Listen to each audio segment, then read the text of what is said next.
আপনারা দেখছেন SR24x7 news. SR24x7 news থেকে আমরা এই মুহূর্তে রয়েছি প্রেস ক্লাবে। আপনারা জানেন ওয়াকফ বিল নিয়ে এই মুহূর্তে দেশ তথা রাজ্য রাজনীতি উত্তাল। এই মুহূর্তে আমরা পেয়ে গেছি এক্স কমান্ড সুজয় মণ্ডলকে, শুনে নেব তার মুখ থেকেই এই ওয়াকফ বিল সম্বন্ধে কিছু কথা। এই মুহূর্তে আমরা ওয়াকফ বিল নিয়ে কিছু কথা শুনে নেব এক্স কমান্ড সুজয় মণ্ডলের কাছ থেকে। দেখুন, ওয়াকফ বিল যেটা করেছে, কারণ এটা সংখ্যাগরিষ্ঠতা হিসাবে করেছে, যেহেতু বিরোধী পক্ষের আপনাদের রাজ্যসভা এবং লোকসভাতে বিরোধী পক্ষ যেহেতু কমজোর, অতএব সেই বিলটাকে যারা রাজ্যসভা লোকসভাতে ভোট দিয়ে তারা বিল পাস করেছে।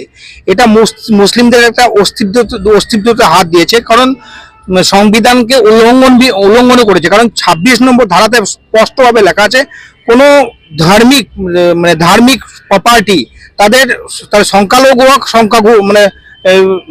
মুসলিম হোক, কারণ কোনো ধার্মিক প্রপার্টি সংখ্যাগুরু যারা আছে, যারা যেমন হিন্দুদের দেবত্ব সম্পদ আছে, সেরকম একটা মুসলিমদের ওয়াকফ বিল, সেটাকে নিয়ে একটা মুসলিমদের মধ্যে আফাও ফেলানো হচ্ছে এবং ভারতবর্ষের সংবিধানকে উল্লঙ্ঘন করে এই নরেন্দ্র মোদী সরকার, অমিত শাহ সরকার এটা একটা বাজে বিবৃতিজনক এবং হিংসাত্মক কাজ করেছে।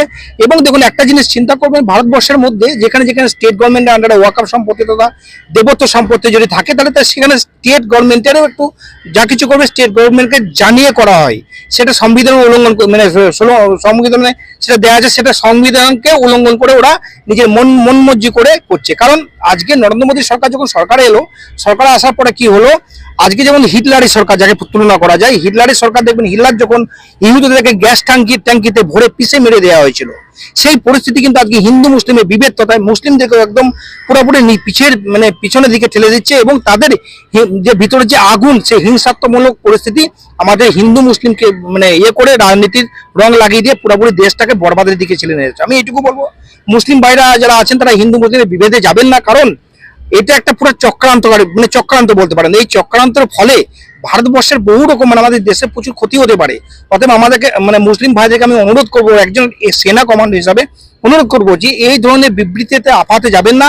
তার আপনারা লড়াই করুন, কিন্তু লড়াইয়ের একটা প্রসেস আছে, লড়াইয়ের একটা শান্তি শৃঙ্খলা বজায় রেখে লড়াই করুন এবং তার প্রতিবাদ করে কিষাণ আন্দোলন যদি ক্যান্সেল হতে পারে, তা আপনাদের যে হকের লড়াই এবং যে আপনাদের যে অস্তিত্বের লড়াই, এটা আপনাদেরকে বাঁচিয়ে রাখতে হবে এবং অস্তিত্বটাকে আপনাদেরকে রাখতে হবে। অতএব আমরা লড়াই করুন, যদি হিংসা নয়, শান্তির মাধ্যমে এবং জুলুস যেটা হয় আর কি, মিছিল এবং জনসভার মাধ্যমে আমরা করুন, কিন্তু হিংসাত্মক নয়। কারণ বিজেপি এবং RSS এর যে প্ল্যানিং, ওরা চাইছে হিংসাত্মক বাংলা তথা বাংলাকে কলঙ্কিত করতে চাই, পুরো দেশটাকে তো কলঙ্ক করলো।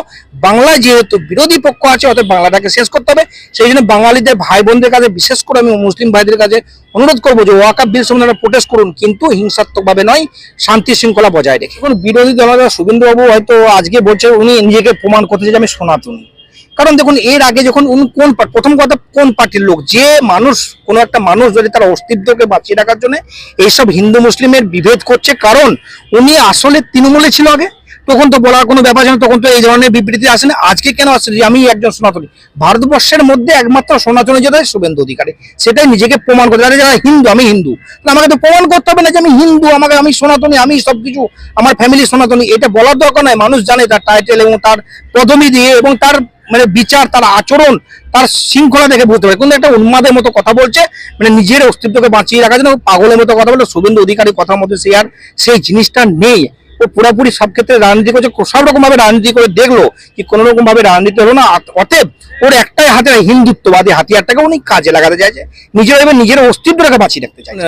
ওয়াকফ বিল নিয়ে এটা একটা মুসলিমদের একটা ধর্মগুরু যারা আছে তারা একটা বিচার করে এবং তাদের যেটা হয় সেটা নিয়ে, এবং তারা যারা ধর্মগুরু আছে তারা নিশ্চয়ই বুঝছে এবং হিন্দু মুসলিম ভাইচারা হিসাবে একটা বিচার করে যেটা হয় সেটাই করবে। কারণ এদের একটা অস্তিত্ব লড়াই ওদের সঙ্গে যেটা হয়েছে।